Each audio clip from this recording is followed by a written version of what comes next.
How you doing, everyone? My name is Ryan and this is Ade, and welcome back to another edition of Box Talk. Today it's Weekend Madness again. We've got a weekend of fights over in the UK and over in Puerto Rico. In action, Tony Bellew, Kell Brook and Danny Garcia. Ade, tell me what you think about this. It's a strange one. And I'll be honest with you, it's almost like warm-up fights or warm-down fights for everyone. And if I'm honest with you, a couple of those fighters, I'm very, very disappointed. And I'll start with Danny Garcia. I'm not happy, Danny. I'm not happy. I expected a big... I'm not joking. Honestly, I expected a big 1-4-7-8 for Danny Garcia. Yeah. Look, even after his win against Lucas Ortiz, people were talking about him maybe doing something against Floyd Mayweather. He's one of those names that were even being mentioned. And that almost fizzled out, and his name got forgotten, which is fair enough. He's a 140 fighter. It's supposed to be his first fight at 147. I can understand. But if Amir Khan's name was in the running, Danny Garcia's name should be in the running. We're talking about Zam Judah. We're talking about Matisse, which everyone avoided. Yeah. So his name should be in the running. I think him. I see what they're trying to do. He's Puerto Rican. He's Puerto Rican heritage. Puerto Rican heritage, exactly. Yeah. He's not like Kosovo or Trinidad. He's Puerto Rican heritage. He needs that Puerto Rican fan base. Go and have a fight in Puerto Rico. Yeah. I don't like that. That's just me. Okay. The thing about Danny Garcia is that I'm going to tell you right now, honestly, truly, I thought Danny Garcia was like a guy that won the Christmas Easter lotto ticket when he beat Khan. I mean, he came out of basically coming from fights that were not really up to scratch. Got people fear pain as far as I'm concerned. But had good, consistent fights up until the Khan fight. Then he had the stuff with Eric Morales and he had all the bits and bobs and everything. And even up to his last fight with Matisse, I was telling everyone that would listen, Matisse is going to knock out Garcia within 5 rounds. I told everyone I was there. He's mum, he's everyone. I told everyone. Before all the fights happened, people always call me around, what's going on with the fights, right? And I said, bro, put your money down because he's going to get knocked out quick. Yeah. And Danny Garcia proved me wrong badly. Yeah. He dominated the fight, he controlled the action, he done what he's supposed to do and proved he's a real legit champion and possibly a pound for pound contender in the future. Coming off that performance, like Ali said, you expect more.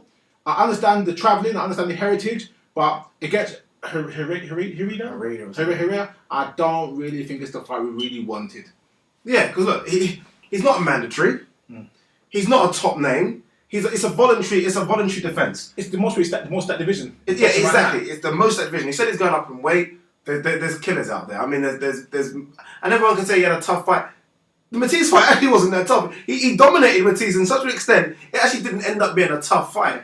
And I feel like he's missing a bit here. I can understand the idea of the Puerto Rican thing. We get that, but I feel like he's missing something here. And for me, considering that the pressure his dad puts him under, he was one of my fighters of the year last year. His dad always seems to talk, and Danny Garcia always seems to deliver. It's a fantastic team. And I wanted a bit more. I wanted a big name for him. Even was a tough fight, and I think it's a problem with Golden Boy as well as a whole, where they've got so much stars in one division now. They're finding it hard to match them well by trying to maintain both their marquee names. That's exactly what it is. And also as well, you're looking at this situation where it was a tough fight, but that was 7 months ago. He had a fight with I got my face all crazy again. Matisse. 7 months ago, it was back in September. It's now March. So as much as you want to develop you in the build, you've got to look at the athletes, the sport, and what you're giving back. If you're going to give someone a fight once every 7 months, give them the fight that people want. What makes me laugh? I'll be straight with you. I'm very, very, very, very, and I'll probably say more very shocked that Khan has never once said, I want Dan Garcia again. He might have, don't Twitter Khan fans, don't go crazy on me. Yeah. He has.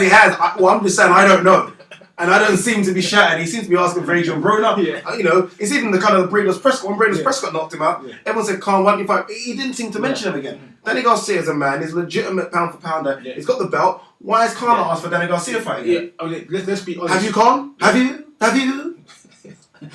You're gonna get in trouble. They're gonna go for me again. Here's the thing about it. Motherfucking calm, guys. Here's the thing about Danny Garcia is that it's not even an argument no more. He is legit number 140 in the world. Yeah, remember, legit. Peterson might have a belt which he doesn't deserve. Let's be fair. He doesn't deserve it. Yeah. I mean, he got knocked out in 3 rounds by Matisse. Yeah, and then lost the belt. Matisse had 2 belts. Danny had the other belts. Matisse got beat up. There you go. Danny's the champ. It's undisputed. Okay. If you want to be a fighter, if you want to be the man, if you want to fight Floyd Mayweather, fight Danny Garcia. Khan. Yeah, I feel like that's right. Moving forward, Ade, let's look at the UK side. We've got Kell Brook. After his injuries, missed out the fight with Devin Alexander. Now he's coming back. He's going to get Sean Porter. Apparently, if he wins this fight, he's fighting the Puerto Rican champion at 140 or 147. Yeah, there's obviously a Puerto Rican thing going on I don't know about. Yeah. Again, no disrespect to Kell Brook. It's a fight. You want to stay active. But again, it's a fight that not really, again, the type of fight you're looking at when you're a number one contender with a guaranteed shot. Is it just about staying active and staying busy, or is it about making a name for yourself? I'm not having it. Honestly, I'm a big Kell Brook fan. And I've been a big Kell Brook fan ever since he won the British Championship. In fact, before he won the British Championship, I've been a big fan of him. And I said, you know, I'm watching this kid. Special K, I like it. He's 27, 28. Correct me if I'm wrong, Kell. You can message in. He, to me, and I've defended him. You've gone against him a lot. He has fought nobody. I'm not having it anymore. I mean, look, there's a thing about calling out Amir Khan, and I get that. Because it was like when Junior Witter forever called out Ricky Hatton. I get that. You call out your domestic rivals. You call out people that you had sparring sessions with, and you know those arguments about who beat each other up. Khan is 27 as well, I think. Yeah, Khan's getting on that. Look who Khan has fought. Yeah. I'm not a big Khan fan. But no, look at his resume. Khan's got one of the best resumes It's in boxing right now. Whether or not people might say he gets put down, whether or not his legs get wobbled, Khan does seem to fight everyone. Right, he's got the best. You know, there's a lot of people that says that Timothy Bradley was avoiding Amir Khan when Amir Khan's at 140. Kell Brook needs to fight. I'm not having the fact that you can fight a tune-up. You know what? To me in boxing, there's never a such thing as a tune-up fight. Yeah. Because you just never know when someone lands one on you. No, I was going to tune-up fight when you're up and coming, not when you're established number one contender. Tune-up. See, the problem I've got with Kell Brook, yeah, again, I'm not a Kell Brook hater. I like Kell Brook. I think he's got talent. I think he's got skill.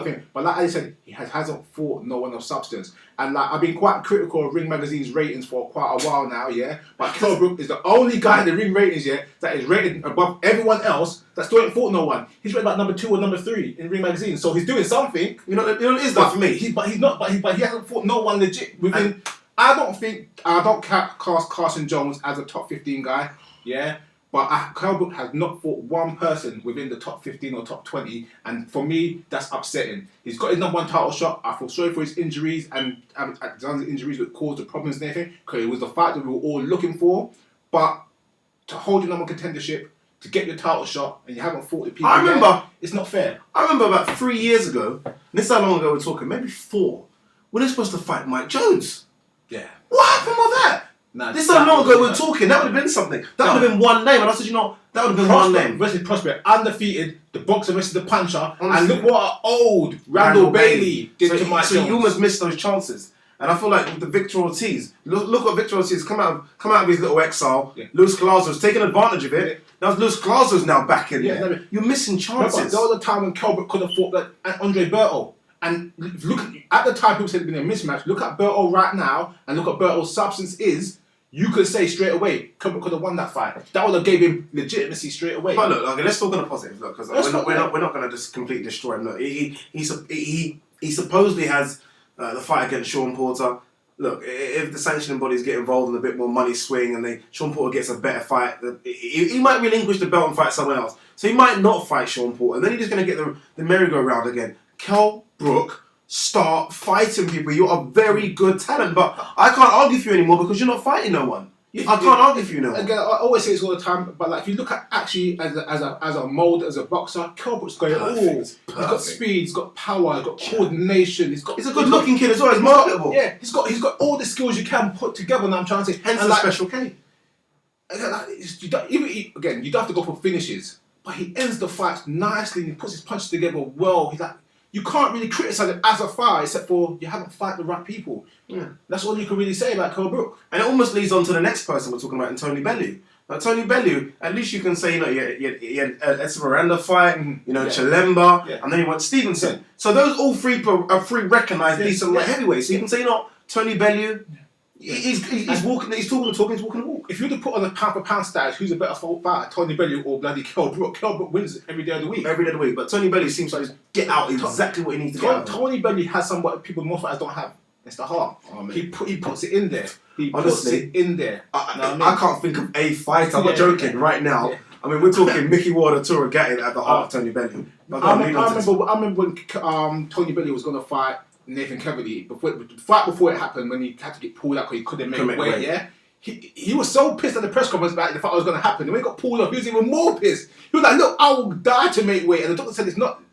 healthy to cut your body down so quick. And the guy wasn't even in tears. I mean, he really believed in himself that he was going to take the fight. And talking about weight comes to what's in right now. He's going up to cruiserweight. I think it's a good move for him. I think it's a very good move. It is good. I'm in an iron about it. I don't like when people lose and go up and weight too much. I don't know what it is because my argument is okay. He goes out there. It was always going to be a tough fight. Stevenson. He's fighting the toughest. Well, it's a tough fight between him and Kovalev, but they're not picking anyone else. You know what I mean? Hopkins is there, but them two are the top right now. So he's going there and fighting the toughest, probably pound for pound, top 5 guy right now, and he's going to go into his backyard. It was always going to be a tough fight. But what if he did go there and win? Yeah. Would he then go up and cruiserweight? Obviously not. He'll stay at light heavy and probably have a couple more defenses because the money's there. The money for big fights is there. Yeah, he would try and cash out. He'll try and cash out. Yeah, so I understand. Everyone says he's a big light heavy. I mean, you took pictures of him. He's what 6'2", 6'3". Yeah. So he's a big light heavy, but he's made light heavy for his last few fights. See, there's a difference here. So I can relate to Tony Bellew. I met Tony Bellew before. Yeah,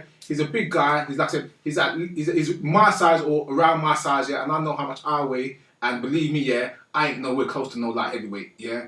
The difference is with Tony Bellew is that what you got to understand when people are talking about cutting weight is that yes, you can make the weight, but cutting weight drains you out. It makes you tired, it makes you fatigued, it makes you weak, it does your reflexes, it could do your focus and everything. So even though he might not be a very big cruiserweight, he'll be having all his bodily function and his focus going. You look at guys like Huck or Pablo Hernandez. Yeah, these guys cut them from 220, 225. So they are naturally the bigger guys, but just like the Tony Bellew thing, they struggle to get down to that weight because they are naturally bigger guys. Hence why Huck had to fight a heavyweight. Hence why Huck was trying to fight a heavyweight. Yeah, exactly. With Povetkin. Yeah, with Povetkin. Yeah, that's what I'm trying to say. Where Tony Bellew is in a good position right now, where like he might not be the biggest cruiserweight, but he's got all his faculties with him that will increase his speed, increase his power, increase his endurance. If you look at Tony Bellew in fights previously with the Miranda fight, he fights in spurts, and that's due to fatigue, and that's being drained, constantly drained. If he comes out in this fight, I'd rather him do some rounds to see how he feels at the weight, not a blowout. But he does the rounds and shows he's got his body back under him. I think he can make a little name for him at 200 pounds. Yeah, no, definitely. I'm one of the people. I can't even come on here and slate Tony Bellew because, like, unlike a lot of boxers, he gives absolutely everything. People might say he might not be the most natural talented, even though he is an ABA winner. People might say he's not the most natural talented boxer, but for me, he gives absolutely everything. I would just pay to watch his press conferences personally, his post-fight, pre-fight, everything. Yeah. He is as honest as you come.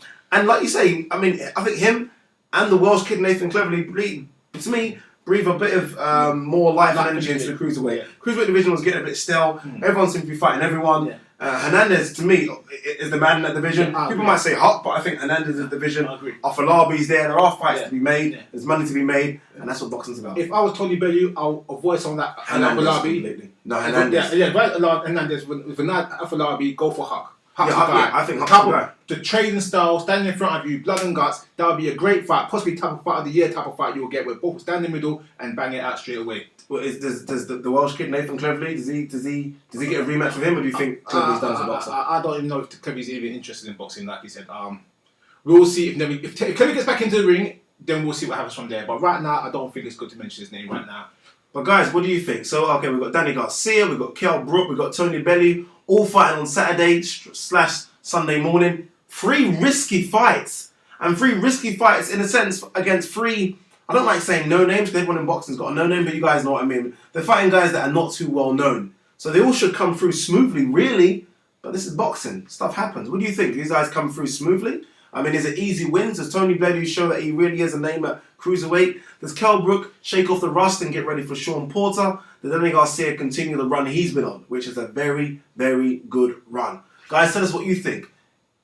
Email us at BoxTalk@hotmail.co.uk and leave your comments below. And guys, thanks for tuning in for another special weekend edition of BoxTalk.